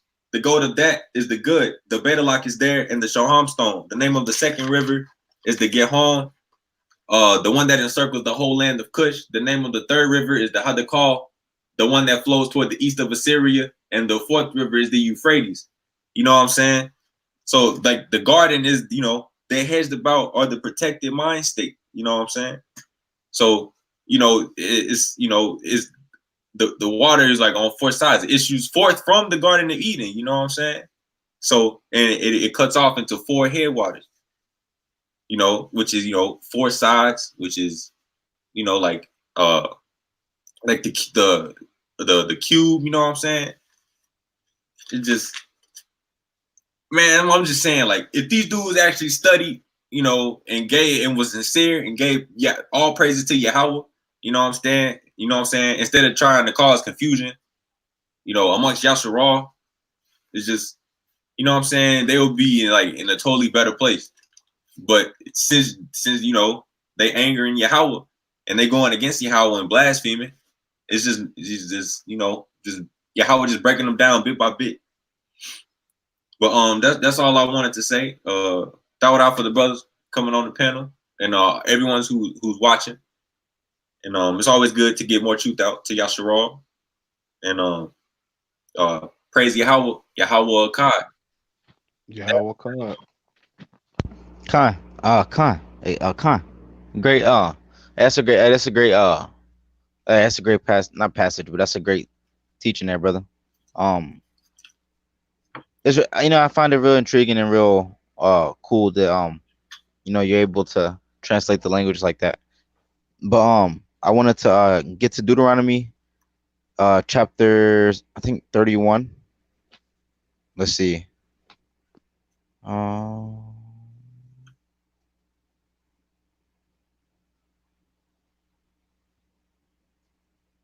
Okay, here it is. Yeah, this is it. This is Deuteronomy chapter 31, verse 22. I'm gonna start at verse 22. It says, Moses wrote this song on that day, and he taught it to the children of Israel, and he commanded Joshua son of Nun and said, be strong and courageous, for you shall bring the children of Israel to the land that I've sworn to them, and I shall be with you. So it was that when Moses finished writing the words of this Torah onto the book until their conclusion, Moses commanded the Levites, the bearers of the Ark of the Covenant of Yahweh, saying, take this book of the Torah and place it at the side of the Ark of the Covenant of Yahweh, your God, and it shall be there for you as a witness. For I know your rebelliousness and your stiff neck.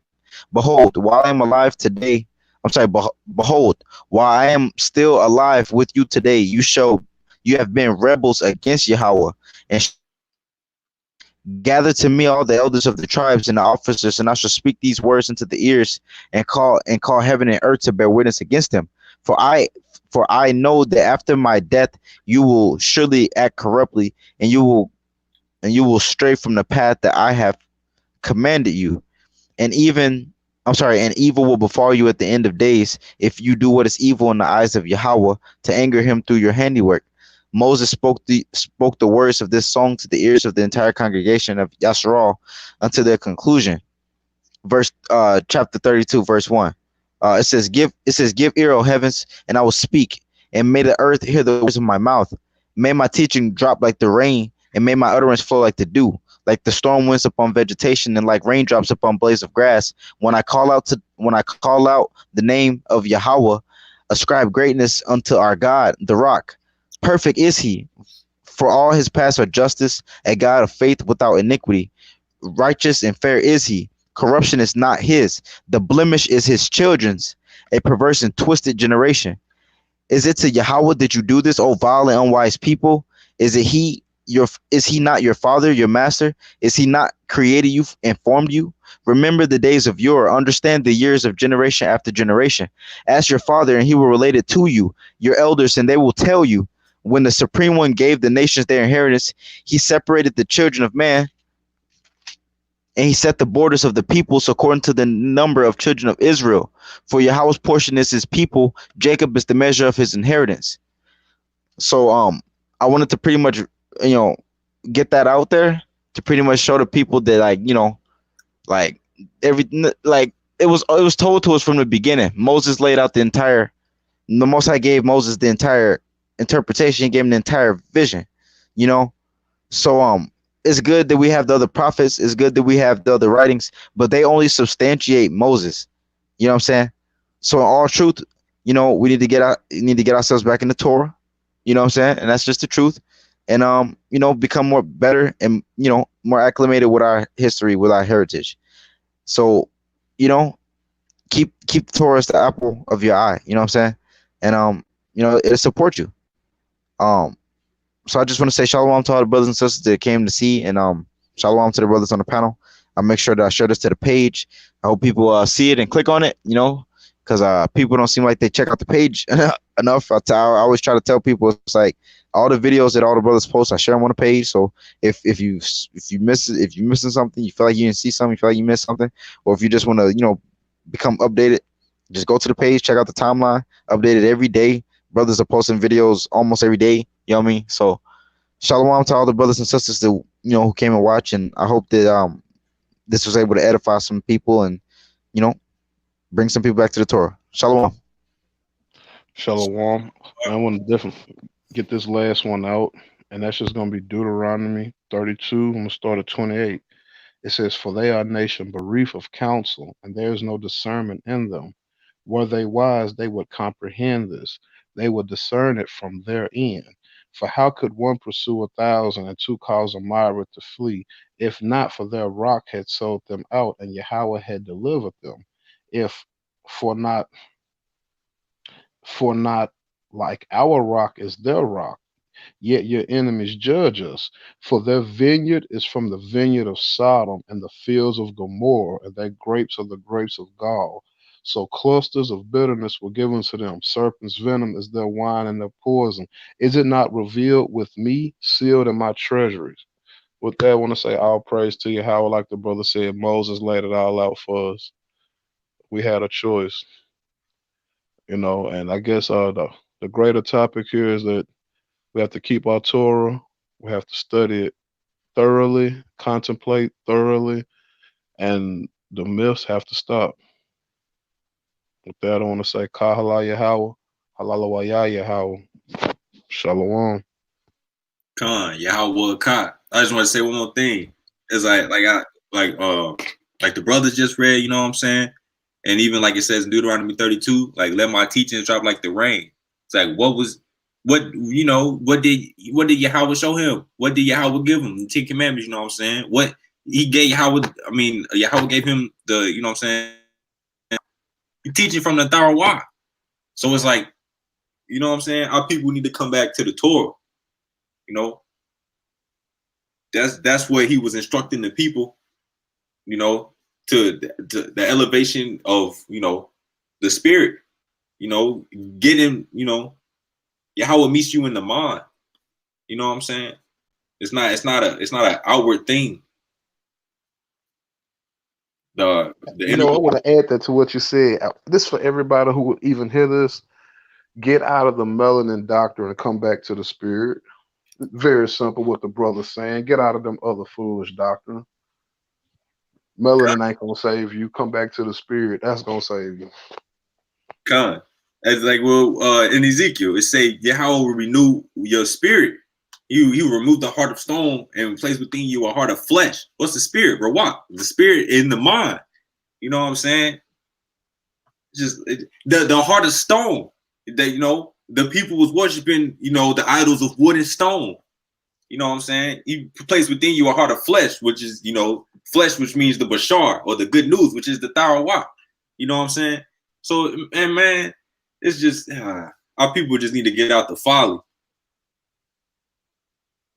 Man, facts, bro. Beyond facts. Hey, I know it might be off topic, but I was looking up on Google some stuff, and I don't know. I'm just looking. I'm pretty much looking around to see who could possibly be the modern day like Philistines. You know what I'm saying? And seems like a lot of evidence is pointing towards modern day like I don't know if it's true. You know what I'm saying? But like modern day Palestine, because the name even derives from the name Philistine. I don't know. I'm sorry. It's the word Palestine literally derives from the word Philistine. That's why I'm looking at this and I'm like, I was just wondering, cause I'm just wondering now, like about like who all these nations today is very important, Con. I know. Well, Mead is Iran, ain't it? Yeah, like the Persian Medes. Yeah. That's gonna be like the more of the western side of Iran. The eastern side is gonna be more like Babylon side. Con. Yeah. But basically, what they've done is they've kind of hid who everyone there is by placing a generic term for everyone there. kind of saying what they did with us. It's like they're hiding the Israelites in like Africa by saying, by calling all brown people Negro. You know what I mean? That gives everybody with brown skin like a generic name. So you're pretty much taking away who everyone is. Like in the Middle East, they call everyone in the Middle East Arab, when not everyone in the Middle East are the same people. Like not even at all. Like like not at all. There's so many different types of people. It's not even funny. You know what I mean? In that part of the world. So it's like it's just crazy to me because people just it really pissed me off, especially when that dude in the debate that brother Vanya was going against. I forgot the dude's name. What's his name? Uh, uh, Dipwad. yeah, Girl in yeah, there. that guy. Whatever. I remember he kept saying the word Arab. He kept saying the word African. He kept saying these giant, super vague, broad terms that mean nothing. You know what I'm saying? Like, it's just like the word Arab. You know that just stands for like that's just a word that just tries to cover over a lot of people. You know what I'm saying? Con. It's just ridiculous. And then it was like it's even like the Al-Ra, which is like in the mixed people, or it means like in the mix, which is the same word used for evening, I believe. So you know what I'm saying? So it's a mixture. You know what I'm saying? A conglomeration. Come on. That what the Con. old man said on my video. He said Arab is not a race, it's a conglomeration of cultures. Con. Because you still got Negroes over there. They're kicking us out of Israel. You still got quote unquote Palestinians over there. You still got quote unquote, you know what I mean? They're all over there still. It's just different numbers and with different amounts of influence. Facts. And they use those words, like you said. It's so many nations in Africa, yet they will call everybody an African. Like, and yet, like I said, you go over there and call everybody African, they're gonna look at you crazy. It's silly, bro. Judah was right about They're one gonna thing. look at you like you don't. Go ahead, bro. Oh no, I'm sorry. It was just my mic and my internet's going weird. But basically, like, yeah, I was just agreeing with what you said. Like, conglomeration of cultures. Like, it makes no damn sense. You think Arabs call themselves Arabs? A name that was developed for them? Come on now, that's ridiculous. You know what I mean? Hell no. We're kind of like the only people who call ourselves what other people call us, Negro. You know what I'm saying? Facts. But other people don't go around saying, "Yo, I'm." You don't hear no African person calling themselves "Oh Bruni." You don't hear no African person, associating himself with any other tribe other than his own. You know what I mean? Ain't no Nigerian gonna try to claim being any other, like, you know what I mean? They're gonna tell you, yo, I'm Nigerian. You know what I'm saying? This is my culture. You know what I'm saying? And then they're going, and then It's just crazy to me. No, I was just gonna say, and then they're gonna tell you straight up to your face that no, we're not the same. We not the same. Like they will literally tell you that to your face. You know? Oh yeah, they're gonna make sure they tell you that too. They ain't gonna hesitate to let you know y'all ain't the same. You wanna find a lot of Israel, you can go. Like me and brother Davion find out today. You go into South America, go a lot of those countries in South America. It's a lot of Negroes there. Not just Negroes, but it's a lot of Yasharal there. Come. And they got Afro. I forgot what they call them. They call them like an Afro something. Like how we was looking at the Sudanese people. The Sudanese people. come. And they call them Afro-Surmese. So basically, wherever you go and you look for the Afro form of those people there, you're most likely probably gonna find Jake. Kind of like what they call it, Afro-Asiatic. You know what I'm saying? Well, Exactly. You like an Afro-Asiatic people. You know what I'm saying? But